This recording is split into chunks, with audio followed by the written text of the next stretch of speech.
बिस्मिल्लाहिर्रहमानिर्रहीम। Welcome students, उम्मीद करता हूँ आप सब खैरियत से होंगे। बच्चों, आज हम चैप्टर 2 फोर्स एंड मोशन के 6th लेक्चर के अंदर सेकंड इक्वेशन ऑफ मोशन को समझेंगे। ये टॉपिक बेटा पेज नंबर 26 और 27 पर मौजूद है। पहले हमने इसको ड्राइव करना है और फिर ग्राफिकल मेथड से इक्वेशन ऑफ मोशन का आंसर निकालना है। हमने बेटा पहले लेक्चर में एक पॉइंट समझा था कि हम इक्वेशंस ऑफ मोशन सिर्फ उस वक्त अप्लाई हो सकती हैं जब कोई ऑब्जेक्ट स्ट्रेट लाइन में मूव कर रहा हो और कांस्टेंट एक्सेलरेशन में मूव कर रहा हो। और दूसरा पॉइंट बेटा उस लेक्चर में हमने समझा था कि सेकंड इक्वेशन ऑफ मोशन हमें डिस्प्लेसमेंट, डिस्टेंस और वेलोसिटी के दरमियान रिलेशन प्रोवाइड करती है। तो बेटा फर्स्ट कर लेते हैं। Suppose a body travel distance under uniform acceleration, मतलब हमारे पास कंडीशन फुलफिल होगी, constant and uniform acceleration a in a time t starting with the initial velocity vi and the final velocity vf। तो बेटा हमने distance निकालना है। Distance का basic formula जो है s is equal to V T, जिसको हम लिख सकते हैं displacement s is equal to v average velocity multiply by time. यहाँ पर बच्चों को एक कंफ्यूजन रहती है कि सर हम वेलोसिटी का v यूज करते आए हैं अब तक 9th लेवल में, लेकिन यहाँ पर एवरेज वेलोसिटी का क्या मतलब है? बेटा एक्चुअली वो जो v था वो एवरेज वेलोसिटी का था, लेकिन वहां पर आपको ये चीज नहीं बताई जाती थी। वो जो s is equal to V T वाला फार्मूला है, एक्चुअली वहां उसमें जो v यूज करते हैं वो एवरेज वेलोसिटी को ही रिप्रेजेंट करता है। और जब भी हमने एवरेज वेलोसिटी लेनी होती है, किसी भी चीज की एवरेज लेनी होती है, तो सारी वैल्यूज को प्लस करते हैं और टोटल नंबर ऑफ वैल्यूज पे डिवाइड करते हैं। हमारे पास दो वेलोसिटीज थी, इनिशियल वेलोसिटी, फाइनल वेलोसिटी, दोनों को ऐड किया और 2 पर डिवाइड कर दिया। तो बेटा ये डिस्प्लेसमेंट का फार्मूला बनेगा s is equal to V I plus V F divided by 2 multiply by T.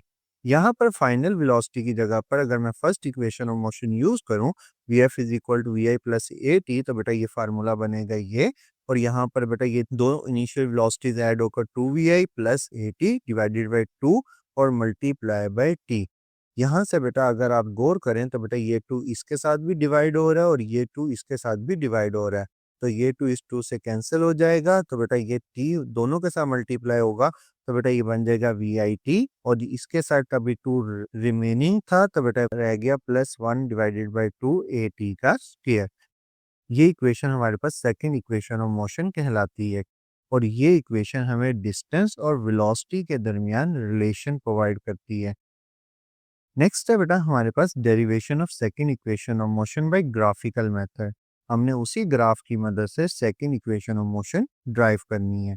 एक पॉइंट बेटा याद रखिएगा, वेलोसिटी टाइम ग्राफ के अंदर जो एरिया होता है बेटा, मतलब ये वाला सारा एरिया, ये हमारे पास डिस्टेंस यानी डिस्प्लेसमेंट प्रोवाइड करता है।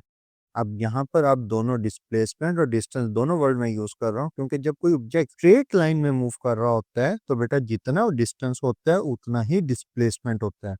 तो डिस्प्लेसमेंट बेटा फाइंड आउट करने के लिए हमें एरिया फाइंड आउट करना पड़ेगा, area of O A B D, मतलब ओ ए बी डी, ये सारा एरिया फाइंड आउट करना पड़ेगा।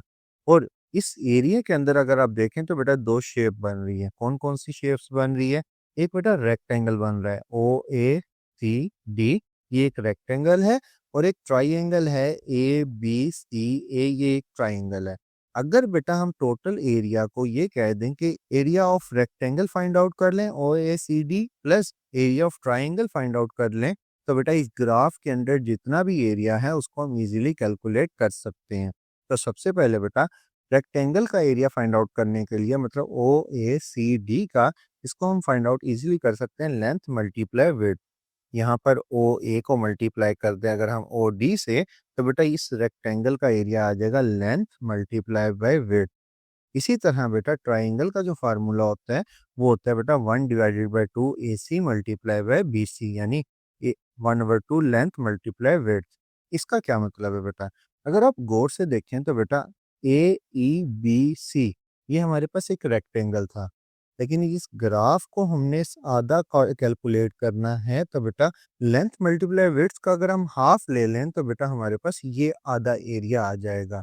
फार्मूला बेटा वही है, बस ये ट्राइंगल के फार्मूले के अंदर हम हाफ को साथ मल्टीप्लाई करते हैं, जिससे बेटा हमारे पास ट्राइंगल का एरिया आ जाता है। तो यहाँ से बेटा हम ट्राइंगल का एरिया निकाल सकते हैं 1 divided by 2 A C multiply by B C. A C क्या थी हमारे पास? विड्थ, और बी सी क्या थी बेटा हमारे पास? लेंथ। तो बेटा यहाँ पर अगर हम गौर करें, फार्मूला हमारे पास आ गया ग्राफिकल मेथड से। जो ओ डी है बेटा वो हमारे पास टाइम के इक्वल है, ठीक है। और इसी तरह बेटा ओ ए जो है वो हमारे पास इनिशियल वेलोसिटी के इक्वल है। ए सी जो है बेटा हमारे पास ए से सी ये भी टाइम के इक्वल है, ओ डी और ए सी दोनों टाइम के इक्वल है। और बी से सी जो है बेटा वो ए टी के, ये हमने फर्स्ट इक्वेशन में फाइंड आउट किया था। ये बी से सी का जो डिस्टेंस है बेटा, बी से सी तक का डिस्टेंस हमारे पास ए टी के इक्वल था। तो बेटा ये सारी वैल्यूज का जब हम इस इक्वेशन में पुट करेंगे तो हमारे पास इक्वेशन आएगी s is equal to V I T plus 1/2 A T square. तो बेटा ये हमारे पास सेकंड इक्वेशन ऑफ मोशन है जो हमने ड्राइव करनी थी इस ग्राफिकल मेथड से। ये था बेटा आज का लेक्चर। लेक्चर अच्छा लगा हो तो लाइक और सब्सक्राइब करना मत भूलिएगा। थैंक यू, खुदा हाफिज।